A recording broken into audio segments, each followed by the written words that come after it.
Hello बच्चों, कैसे हैं आप सभी। उम्मीद करता हूँ बहुत अच्छे हैं और अपना ध्यान रख रहे हैं। अब देखो कोरोना भी है, ये ताउते भी आ गया, तो बचा करके रहो, घर पे रहो, सुरक्षित रहो, ठीक है। अच्छे से अपना ध्यान रखें और पढ़ाई जैसी चल रही है जिस तरीके से आप कंटिन्यू कर पा रहे हैं करते रहिए, लेकिन इस समय अपने स्वास्थ्य का ध्यान रखना सर्वाधिक आप कह सकते हैं इम्पॉर्टेंट है, वो पहले नंबर पे आना चाहिए, ठीक है। चलिए तो वीडियो चालू करता हूँ। मैं हूँ प्रशांत माहेश्वरी और fun with physics YouTube channel पर आप सभी का बहुत बहुत स्वागत है। आज हम नेक्स्ट क्या कहते हैं प्री बोर्ड वाला जो पेपर दे रखा है उसे हम सॉल्व करेंगे। बहुत सारे बच्चे बोल रहे हैं कि सर ये कौन सा है, तो बच्चों मेरे पास में साइंस पब्लिकेशन की कॉपी आई थी तो वो मैं आपको सॉल्व करवा रहा हूँ। कुछ बच्चे ये भी बोलते हैं कि सर केमिस्ट्री और मैथमेटिक्स की भी भेज दीजिए।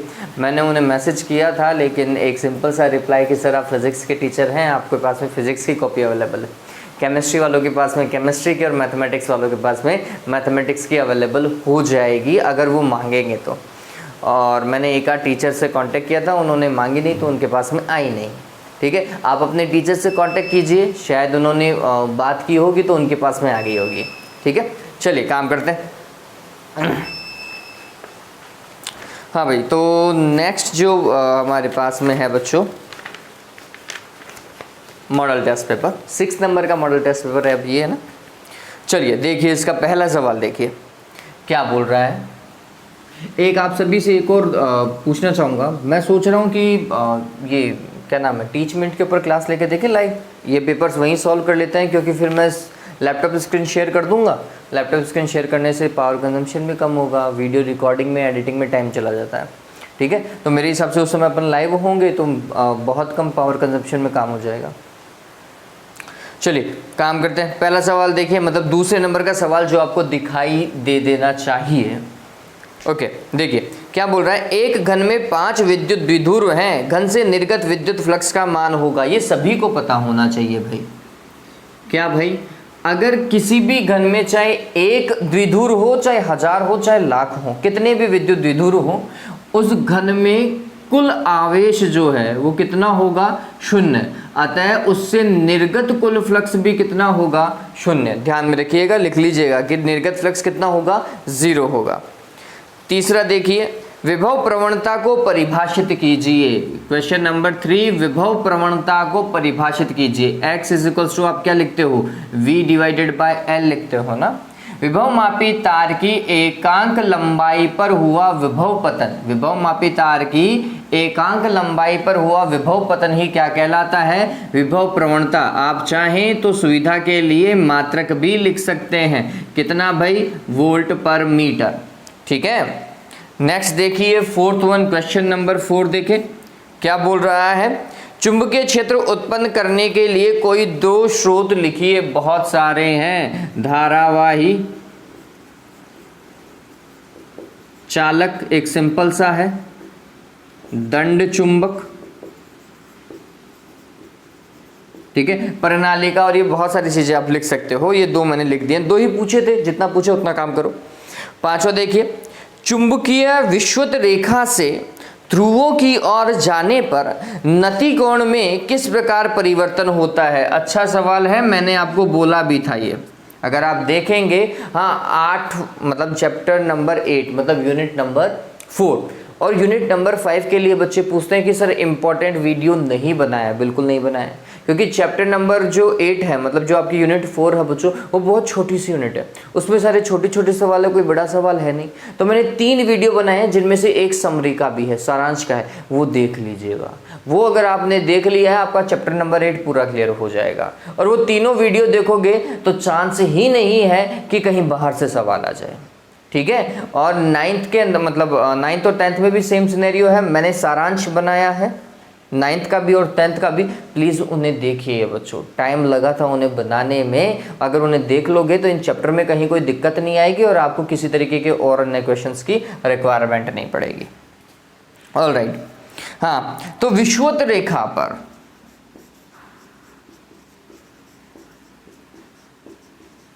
विषुवत रेखा जिसे आप भूमध्य भी कह सकते हैं, वहां पर नति कोण का मान होता है 0 डिग्री। जबकि ध्रुवों पर नतिकोण का मान अधिकतम होता है कितना, 90 डिग्री। तो आप देखेंगे कि अगर यहाँ से यहाँ की ओर गए, मतलब विषुवत रेखा से ध्रुवों की ओर गए, तो नतिकोण के मान में क्या होगी बच्चों, वृद्धि होगी। 0 से 90 की ओर गए तो वृद्धि होगी। क्लियर है ये बात? तो आप लिख सकते हैं विषुवत रेखा पर नतिकोण 0 डिग्री, ध्रुवों पर नतिकोण 90 डिग्री, अतः विषुवत से ध्रुवों की ओर जाने पर नतिकोण के मान में वृद्धि होती है। इस तरीके से आप अपना आंसर लिख सकते हैं। ठीक है, आगे देखिए, यदि यंग के प्रयोग में हवा के स्थान पर पानी में किया जाए, यंग का प्रयोग यदि हवा के स्थान पर पानी में किया जाए तो हवा की तुलना में पानी में फ्रिंज चौड़ाई में क्या परिवर्तन आएगा। लो भाई, आप सभी को पता है कि अगर हवा में फ्रिंज चौड़ाई इतनी है, ठीक, तो फिर माध्यम में वही चौड़ाई कितनी हो जाती है, लैम्डा डिवाइडेड बाय एन लिख दूं क्या मैं, फिर d divided by small d, तो ऐसा का ऐसा। आप गौर करेंगे ये हवा की फ्रिंज चौड़ाई से क्या हो जाती है, कम हो जाती है। यहाँ n क्या है, अपवर्तनांक है, ध्यान में रखिएगा। आप चाहे तो म्यू भी लिख सकते हैं, कुछ बच्चे बीटा डिवाइडेड बाय म्यू का उपयोग करेंगे। क्यों? क्योंकि उन्होंने अपवर्तनांक को सदैव और सदैव म्यू से देखा है। ठीक है, और चूंकि पानी है, पानी के लिए आप सभी जानते हैं 1.33 होता है, तो आप लिखेंगे कि फ्रिंज चौड़ाई जो है पानी में, वाटर में क्या हो जाएगी, हवा की फ्रिंज चौड़ाई में किसका भाग लग जाएगा, 1.33 का। ये आंसर होना चाहिए, ये लिख करके ही आओगे। ठीक है, फ्रिंज चौड़ाई कम हो जाएगी और कितनी हो जाएगी, ये लिख करके आओगे। ठीक है, लिख दोगे ना ये? मैं एक बार के लिए वीडियो को चेक कर लेता हूं, उसके बाद में अपन कंटिन्यू करेंगे। ओके, अभी तक तो मेरे को सब कुछ सही दिखाई दे रहा है, कहीं कोई दिक्कत नहीं लग रही है। चलिए, एक और, अगर बच्चों को वॉइस कम लगती है तो प्लीज़ यूज़ हेडफोन्स, क्योंकि अब जो वीडियो रिकॉर्ड हो चुका है, अपलोड हो चुका है, उसमें तो बच्चों मैं क्या चेंजेस कर पाऊंगा, आप भी समझ सकते हैं।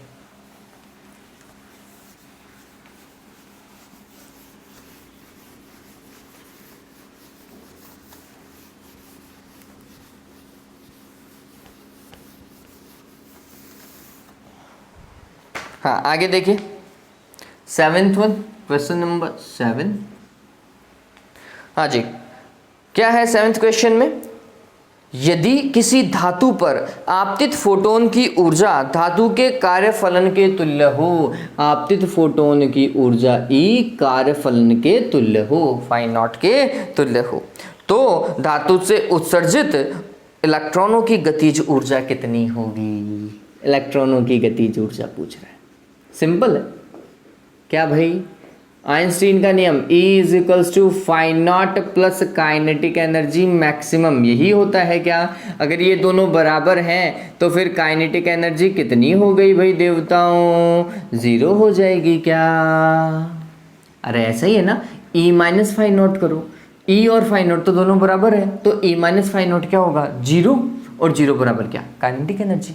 तो कितना होगा उत्सर्जित इलेक्ट्रॉनों की गतिज ऊर्जा बच्चों, 0। आप चाहें तो इससे इसको काट दो, तो काइनेटिक एनर्जी बराबर ऑटोमेटिकली 0 आ गया। ठीक है, चलो देखो अब आगे, अपद्रव्य अर्धचालक किसे कहते हैं। क्वेश्चन नंबर 8, अपद्रव्य अर्धचालक किसे कहते हैं, बताओ भी किसे कहते हैं।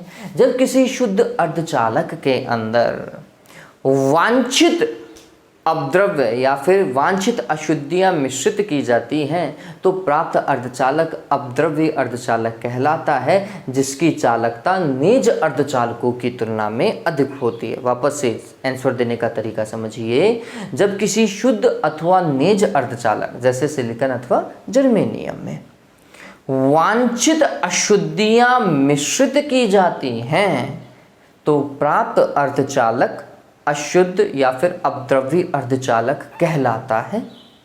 इसकी चालकता मतलब अपद्रव्य अर्धचालक की चालकता नेज अर्धचालकों की तुलना में अधिक होती है। आंसर ऐसे देकर के आएंगे। ठीक है, क्वेश्चन नंबर 8 कंप्लीट। अब मैं नेक्स्ट में चल रहा हूं, रिक्त स्थान की पूर्ति करो। 9th क्वेश्चन है, रिक्त स्थान की पूर्ति करो। देखिए, विद्युत क्षेत्र में रिक्त स्थान पर लगने वाले बल को विद्युत क्षेत्र की तीव्रता कहते हैं। हाँ भाई, लगने वाला बल F = QE और ये बल किसके बराबर हो, विद्युत क्षेत्र के बराबर हो, उसके लिए आवेश का मान कितना होना चाहिए, एकांक होना चाहिए। धनात्मक परीक्षण आवेश कैसा होना चाहिए, धनात्मक और एकांक परिमाण का होना चाहिए। तो हम क्या लिखेंगे वो समझिए, विद्युत क्षेत्र में एकांक परिमाण के परीक्षण आवेश पर क्या होना चाहिए, देखो वर्ड क्या यूज करोगे, एकांक परिमाण के परीक्षण आवेश, सॉरी एक वर्ड भूल गया हूं, एकांक परिमाण के धनात्मक परीक्षण आवेश पर लगने वाला बल को विद्युत क्षेत्र की तीव्रता कहते हैं, यही होना चाहिए। ठीक है, क्वेश्चन नंबर 10 देखिए क्या बोल रहा है, रिक्त स्थान है पहले, का ढाल चुंबकनशीलता म्यू के तुल्य होती है। अब बच्चों म्यू है वो ढाल के तुल्य कहाँ काम करेगी, तो आप सभी ने पढ़ा है B is equals to mu H, बताओ भाई पढ़ा है नहीं पढ़ा है, पढ़ रखा है। ठीक, ये कुछ ऐसा ही है, अगर आप तुलना करो, ये लिखना नहीं है, ये लिख सकते हो, ये नहीं लिखना है। V बराबर आई आर या आर आई लिखा होगा, जहां आर ढाल थी किसकी, V और I वक्र की। ठीक है, VI वक्र की ढाल क्या होती है, प्रतिरोध होता है। ऐसे ही BH वक्र की ढाल क्या होगी, चुंबकनशीलता होगी। ठीक है, ध्यान में रखिएगा क्या लिखोगे, BH वक्र, कौन से वक्र की ढाल है, BH वक्र की ढाल। मेरी बात समझ में आ रही है बच्चों, है ना, B डिवाइडेड बाय H तो करोगे, वही तो म्यू होता है। ठीक है, तो हम बोलते हैं BH वक्र की ढाल क्या होती है बच्चों, चुंबकनशीलता म्यू होती है, ध्यान रखिएगा। 11वां देखिए, PN संधि पर बनने वाली, फिर रिक्त स्थान है, कि मोटाई अग्र बायस करने पर घट जाती है, संधि को उत्क्रम बायस करने पर बढ़ जाती है। किसकी भाई, अवक्षय परत की मोटाई, किसकी किसकी किसकी मोटाई बच्चों, अवक्षय परत की मोटाई। ठीक है, अवक्षय परत लिखना है आपको, ये उतार लीजिए जल्दी से, इतनी देर में मैं वापस से एक बार के लिए वीडियो देख लेता हूं। ओके ठीक है काम, चलिए ये उतार लिया बच्चों। ये ध्यान में रखना, ये एक सवाल आपके लिए नया था, ये तो सारी चीजें आपकी पढ़ी हुई हैं, लेकिन ये एक सवाल आपके लिए नया था यहाँ पर, और अच्छा सवाल है नो डाउट, हटाएंगे से।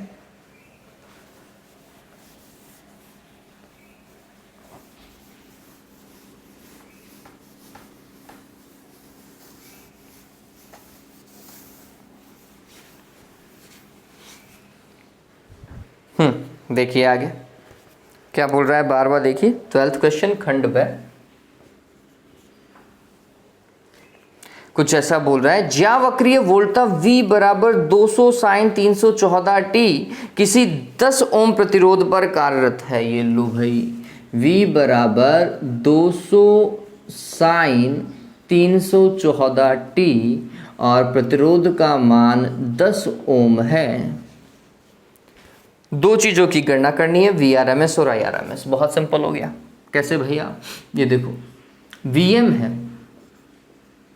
VM बराबर कितना, 200 वोल्ट, तो फिर मैं VRMS लिख सकता हूँ, क्या, VM डिवाइडेड बाय √2, इसका मतलब 200 में भाग लग जाना चाहिए, √2 कर यहाँ पे वोल्ट लगा दीजिए, आप आगे सॉल्व कर लीजिए तो आएगा 100 √2 आएगा, आप सॉल्व कर सकते हैं, कहीं कोई दिक्कत नहीं।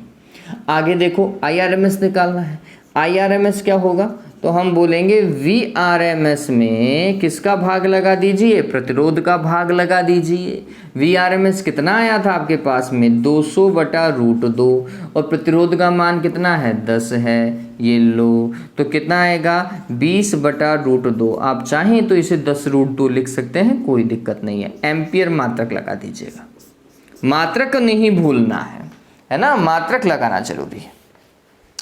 आगे देखिए 13th क्वेश्चन क्या बोल रहा है, किसी स्पेक्ट्रमी रेखा की तरंगदैर्घ्य 4000 एंगस्ट्रॉन्ग है, इसकी आवृत्ति और ऊर्जा की गणना कीजिए। बिल्कुल बनता भी है।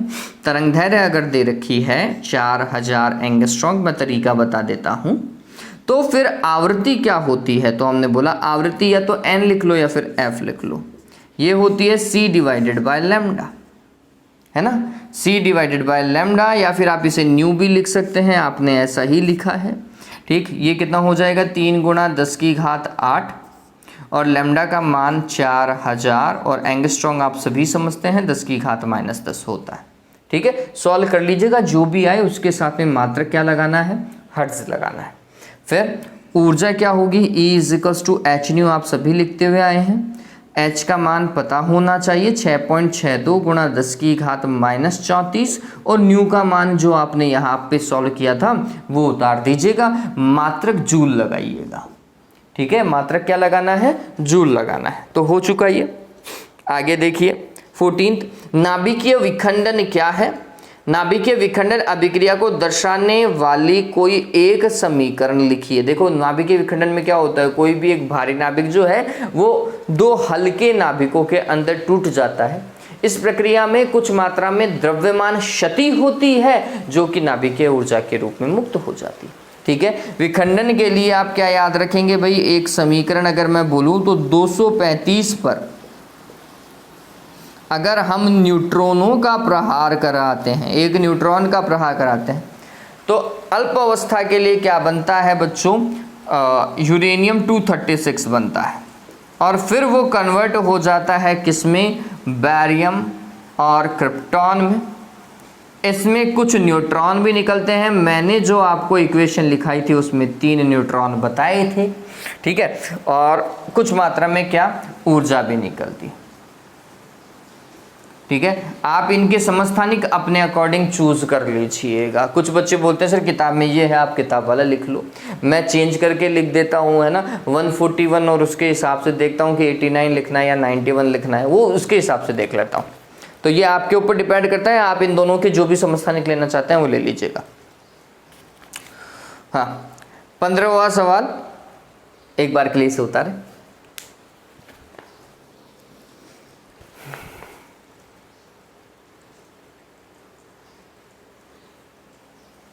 15वां सवाल नहीं आएगा, 15वां सवाल नहीं आएगा। आपकी बुक में इस तरीके का कोई सिनेरियो नहीं है।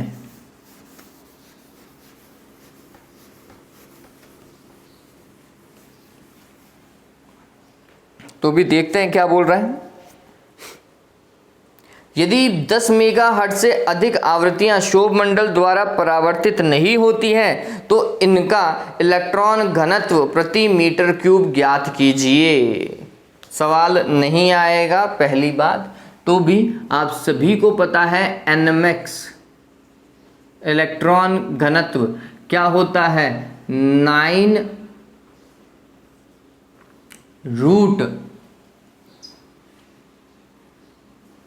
एन, सॉरी मैं थोड़ा गलत लिख गया हूं, nmax ही आएगा, इधर fc आएगा। fc equals to 9 root nmax होता है ना। तो यहां से अगर आप देखेंगे तो fc divided by 9 is equals to root nmax, फिर इसका वर्ग कर लीजिएगा। लेकिन ये सवाल नहीं आएगा तो याद रखने की भी कोई आवश्यकता नहीं। क्यों? क्योंकि ये फॉर्मेट सीबीएसई में तो शायद दे रखा है, आरबीएसई की बुक में ये फॉर्मेट नहीं है। ठीक है, तो प्लीज इस सवाल को छोड़ दीजिएगा, कहीं करने की आवश्यकता नहीं है। खंड से देखिए, खंड से में 16वां सवाल क्या बोल रहा है, इलेक्ट्रॉनों के अपवाह वेग को परिभाषित कीजिए। अपवाह वेग एवं विद्युत धारा में संबंध आप सभी को पता है, बहुत बार कर चुके हैं ये सवाल, NEAVD। ठीक है, ये बहुत बार आ चुका है, 2-3 बार तो अपन ही परिभाषा बोल चुके हैं।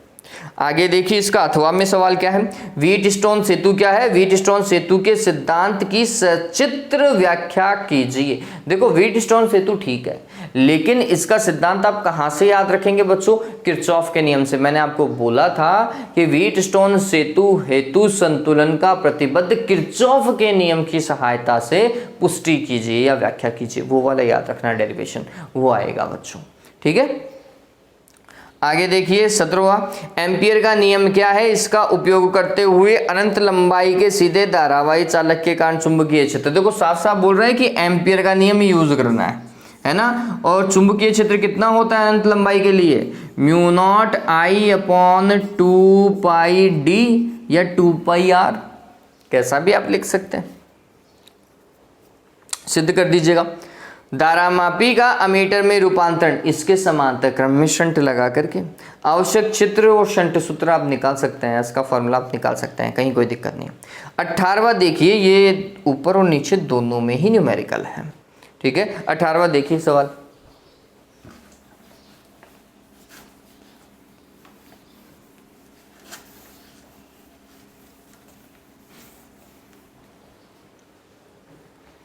हाँ भाई 18th क्वेश्चन जो हम कर रहे हैं, क्या बोल रहा है? यंग के द्विस्लिट प्रयोग में या प्रतिरूप में फ्रिंज चौड़ाई 2.4 गुणा 10 की घात -4 मीटर है। ये लो भाई, फ्रिंज चौड़ाई 2.4 गुणा 10 की घात -4 मीटर है, ठीक बात है। जब 6400 एंगस्ट्रॉम का लाल प्रकाश प्रयुक्त किया जाता है, हालांकि ये तरंग दैर्घ्य नहीं है लाल प्रकाश की, तो भी 6400 एंगस्ट्रॉम, ठीक है। जब तरंग दैर्घ्य ये थी तो फ्रिंज चौड़ाई ये थी, ध्यान में रखिएगा। तो मैं बोल रहा हूं ये अगर ये λ1 है तो फिर ये β1 होना चाहिए। आगे देखो, आगे क्या बोल रहा है? यदि तरंग दैर्घ्य 4000 एंगस्ट्रॉम का नीला प्रकाश प्रयुक्त किया जाए, ये लो तरंग दैर्घ्य चेंज कर चुका है 4000 एंगस्ट्रॉम, ठीक है। तो क्या बोल रहा है? इस प्रयोग में नवीन फ्रिंज चौड़ाई क्या होगी? निहायत ही सिंपल हो गया भैया। देखो बीटा इज इक्वल्स टू क्या होता है? Lambda capital D divided by small D, यही होता है बच्चों। अब यहाँ पे वो ना तो ये स्लीट की दूरी, स्लीट नहीं, पर्दे की दूरी, और ना ही ये स्लीटों के बीच की चौड़ाई, इन दोनों में कोई चेंजेस नहीं कर रहा। चेंजेस इसमें कर रहा है, इसमें चेंज कर रहा है तो इसमें चेंज आ रहा है, ठीक है। तो हमने बोला ये अगर β1 है तो ये λ1 हो जाएगा, और अगर मैं β2 का फॉर्मूला लिखूं तो फिर ये λ2 हो जाएगा,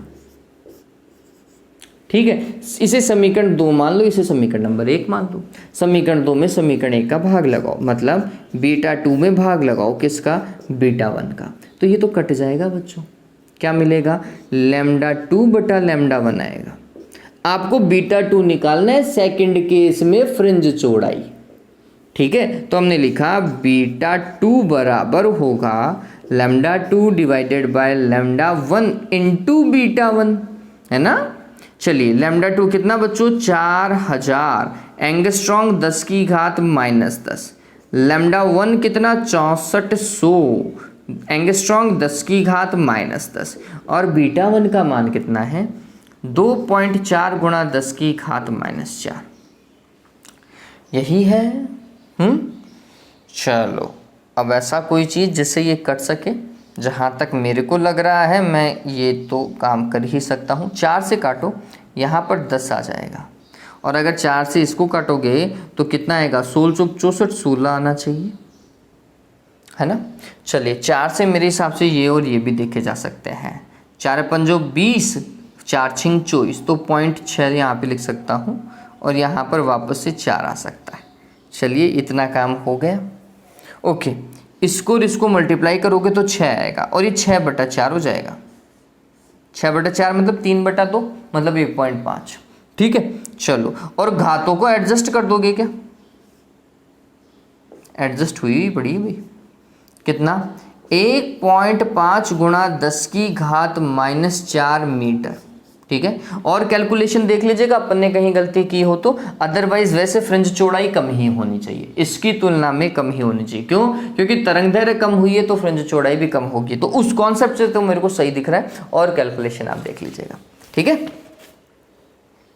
क्लियर हुआ ये? आगे देखो 18वें का अथवा वाला पार्ट समझिए जल्दी से। इसको कर लोगे ना बच्चों, कोई दिक्कत थोड़ी है, हो जाएगा ये। आगे देखिए,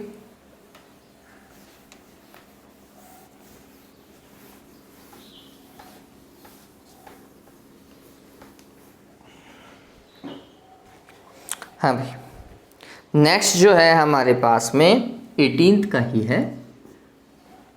बोल रहा है यंग के व्यतिकरण प्रतिरूप में स्लिटों की चौड़ाई का अनुपात। बच्चों स्लिटों की चौड़ाई जो होती है W1 divided by W2 width, ठीक है, ये तीव्रताओं से रिलेटेड होती है। ये I1 डिवाइडेड बाय I2 लिखी जा सकती है।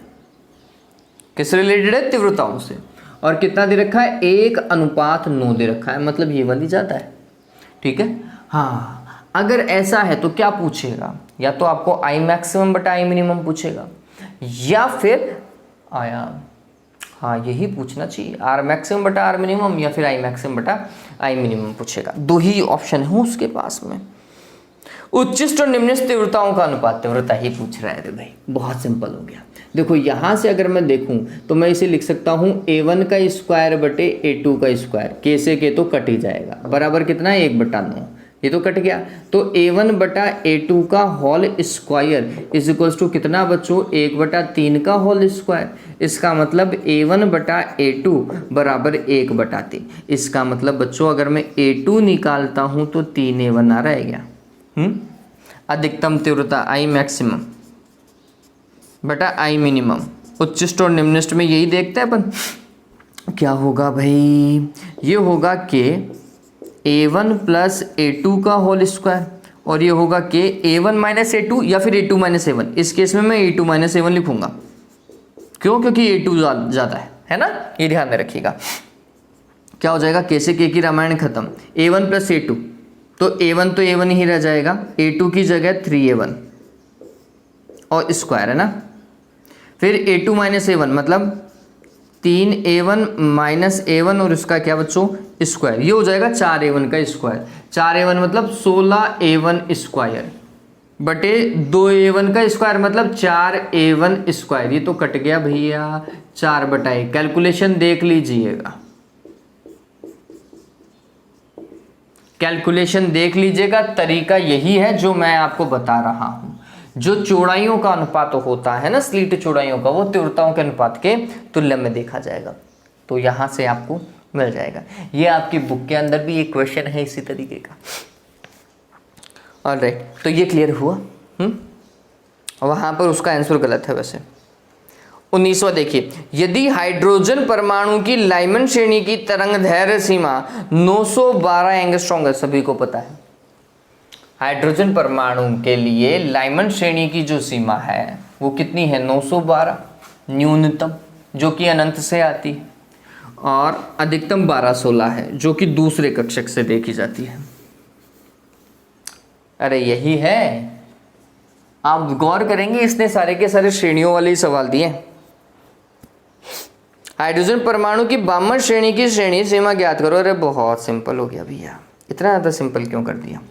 चलिए, ये लाइमन श्रेणी के लिए मिनिमम तरंग दैर्घ्य है 912 एंगस्ट्रॉम। कब? ये बात ध्यान में रखिए, लाइमन के लिए N1 का मान 1 और N2 का मान कितना? अनंत। अनंत से आता है तभी जाके ये मिलता है, ठीक है। अब बोल रहा है बामर के लिए काम करो, तो हमने बोला 1/λ Balmer is equals to, okay, वो इसके पदों में लिखने की कोशिश बोल रहा होगा, है ना। इसके पदों से देख लेते हैं, कोई दिक्कत नहीं है भैया, लाइमन के लिए काम कर सकते हैं। 1/λ Lyman is equals to R 1/N1 का स्क्वायर माइनस 1/N2 का स्क्वायर। यही है, ये तो अनंत रखोगे खत्म किस्सा। इसके लिए एक लिख दीजिएगा, 1/λ Lyman is equals to R हो जाएगा। क्लियर भाई?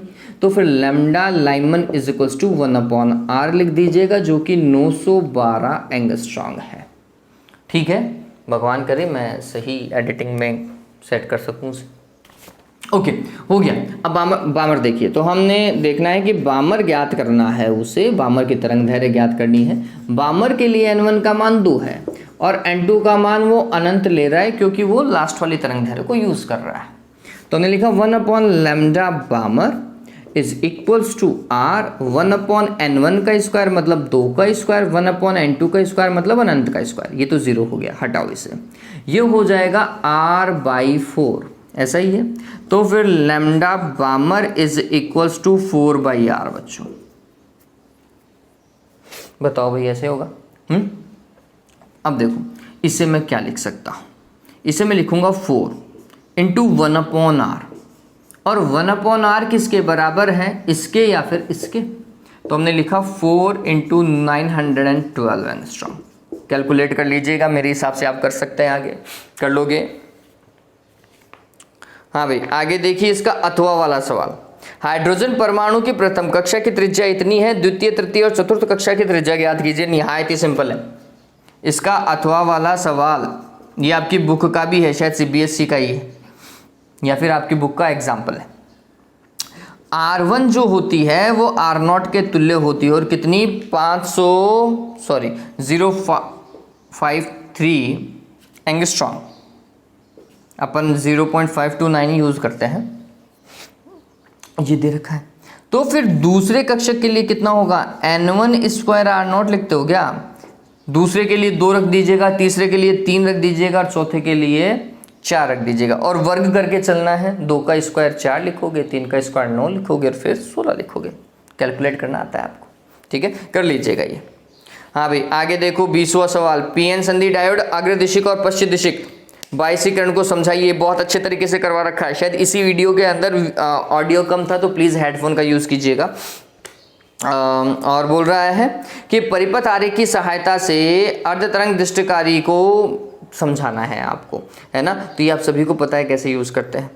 इपनेट परिपथ आरेख की सहायता से इस युक्ति का एक अर्धतरंग दृष्टिकारी के रूप में उपयोग PN डायोड का यूज़ करते हैं भाई, है ना। अग्रतरंग दृष्टिकारी में हम क्या बोलते हैं भैया, क्या बोलते हैं? हम बोलते हैं कि जब अग्रवाइसित होता है डायोड तो फिर धारा प्रवाहित होती है, अगर पश्चिम वाइसित होता है तो धारा प्रवाहित नहीं होती। यही तो है भैया, वांछित जो वोल्टता है आपको तभी मिलती है जब वो डायोड जो है D वो अग्रवाइसित होता है। NPN ट्रांजिस्टर उभयनिष्ठ उत्सर्जक विन्यास अच्छे से याद कर लीजिएगा, ठीक है। आगे देखिए, समझाइए कि कैसे निर्गत अभिलाक्षणिक वक्र में ट्रांजिस्टर के धारा लाभ को ज्ञात किया जाता है। कैसे ज्ञात करते हैं भाई धारा लाभ? आप सभी को पता है, हम IC डिवाइडेड बाय IB तो करते हैं। एक निश्चित IB के लिए हम IC का मान देखते हैं जो ग्राफ से ही हमें प्राप्त होता है बच्चों, ठीक है। फिर अन्योन्य प्रेरण तथा अन्योन्य प्रेरकत्व को परिभाषित कीजिए। ये बहुत अच्छा सवाल है भाई। अन्योन्य प्रेरण क्या होता है कि जब किसी एक कुंडली के अंदर धारा के मान में परिवर्तन किया जाता है या प्रवाहित धारा में परिवर्तन किया जाता है तो उसके निकटवर्ती रखी द्वितीय कुंडली में चुंबकीय फ्लक्स में परिवर्तन आता है जिसके सिरों पर विद्युत वाहक बल उत्पन्न होता है। ये घटना क्या है? अन्योन्य प्रेरण है। अन्योन्य प्रेरकत्व की परिभाषा कहां से दोगे?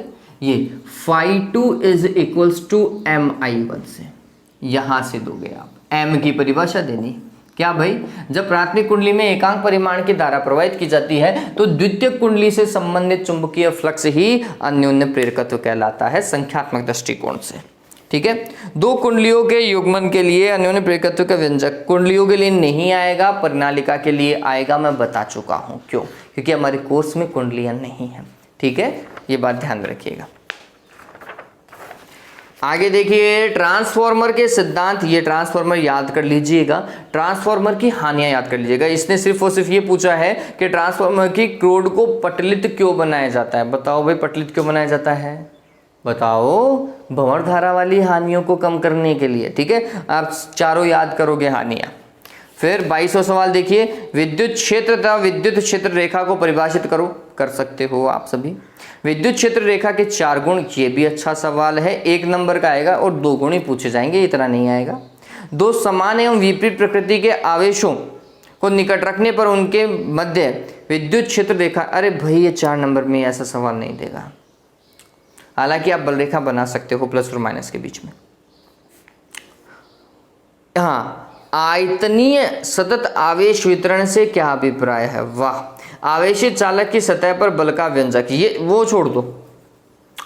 अरे आप सभी को पता है, आपने आयतन आवेश घनत्व तो निकाल रखा है ना। अरे अपन 3 निकाल देते हैं क्या भाई? एक तो निकाल देते लैम्डा, है ना, और वो क्या होता था तो हम बोलते Q/L। एक निकालते थे सिग्मा, है ना, सिग्मा क्या होता था Q/A। और एक फाइनली जो हमने निकाला है बच्चों, वो क्या था बच्चों? Q/B, आयतनीय आवेश घनत्व, ठीक है। देखो ऐसे कई बार निकाल, है ना। उसका प्रतीक चिन्ह क्या था? रो था। Q/V, उसके बारे में पूछ रहा है। फिर आवेशी चालक की सतह पर बल का व्यंजक कितना था भाई, बल का व्यंजक। हाँ, ये थोड़ा सा ध्यान में रखेंगे, F और P दो अलग अलग चीज है ना। ये हमने जो निकाला था वो P निकाला था, और P क्या है बच्चों वो ध्यान में रखिएगा। P अगर मैं देखूं तो ये होता है 1/2 एप्सिलॉन नॉट ई स्क्वायर, ये आप सभी को याद होगा, या sigma square divided by 2 epsilon not, याद आ रहा है। और P क्या होता है, F डिवाइडेड बाय ए होता है। अरे यही तो करते हो, P इज इक्वल टू क्या, F डिवाइडेड बाय ए। तो इसके लिए आपको काम करना पड़ेगा, ये सिर्फ बल की बात कर रहा है, वैद्युत बल की बात नहीं कर रहा जहां तक मेरी बात है। हाँ, आवेशी चालक की सतह पर सिर्फ और सिर्फ बल का व्यंजक ही देखना है, F का व्यंजक ही देखना है। तो F इज इक्वल टू क्या हो जाएगा बच्चों, P इंटू ए होगा, ध्यान में रखिएगा। तो ये क्या हो जाएगा भाई, तो हम लिखेंगे 1/2 epsilon not E square into D A, या फिर डी एस का कॉन्सेप्ट देखने को मिलेगा आपको, ठीक। या फिर आपने शायद ऐसा निकाला होगा, sigma square divided by 2 epsilon not D A, ऐसा निकाला होगा, डी एफ का फॉर्मेट, या सॉरी एफ का फॉर्मेट, है ना। इसके संगत व्यंजक की प्राप्त कहा गया, विद्युत क्षेत्र के एकांक आयतन में ऊर्जा का व्यंजक वो भी यही होता है भैया, यही 1/2 एप्सिलॉन नॉट ई स्क्वायर। दोनों सेम में आएगा नहीं एक साथ, दोनों में से एक आएगा। दो आवेशी चालकों के पुनर्संयोजन से आवेशों के पुनर्वितरण तथा ऊर्जा हानि को विस्तार पूर्वक समझाइए, इनके संगत व्यंजक। ये मैं बता चुका हूं, ये सवाल इंपॉर्टेंट है। Del V1 divided by del V2 is equal to C2 divided by C1, यहां तक तो पूछा गया है एग्जाम के अंदर। आगे देखिए, परावर्तक दूरदर्शी की बनावट व कार्यविधि का वर्णन कीजिए। आप सभी को पता है, लेकिन ये बड़ा सवाल नहीं आएगा परावर्तक दूरदर्शी में, ये भी ध्यान में रखें। लेकिन आपको क्या याद रखना है, डायग्राम मत भूलिएगा परावर्तक दूरदर्शी का, अच्छा सवाल बनता है। एक परावर्तक दूरदर्शी का गुण ध्यान में रखिएगा या लाभ ध्यान में रखिएगा, किसकी तुलना में, अपवर्ती दूरदर्शी की तुलना में, ठीक है। प्रकाश का व्यतिकरण तो पूरा आपको चाट जाना है भैया, छोड़ना ही मत बिल्कुल ही। लास्ट वाला सवाल पढ़ लेता हूं मैं। विनाशी व्यतिकरण में अदीप्त फ्रिंज की तीव्रता पूर्णतः शून्य कब होती है, जब दोनों प्रकाश स्रोतों का आयाम समान होता है, या फिर दोनों प्रकाश स्रोतों से निर्गत प्रकाश का आयाम समान होता है, ध्यान में रखिएगा, ठीक है।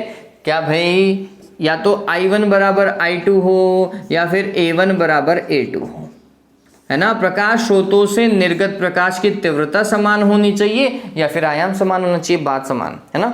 जब समान आयाम के दो प्रकाश स्रोतों का उपयोग किया जाता है, आप लिख लीजिएगा कि जब समान आयाम के दो प्रकाश स्रोतों का उपयोग किया जाता है, तो फिर विनाशी व्यतिकरण के फलस्वरूप तीव्रता शून्य प्राप्त होती है, ठीक है।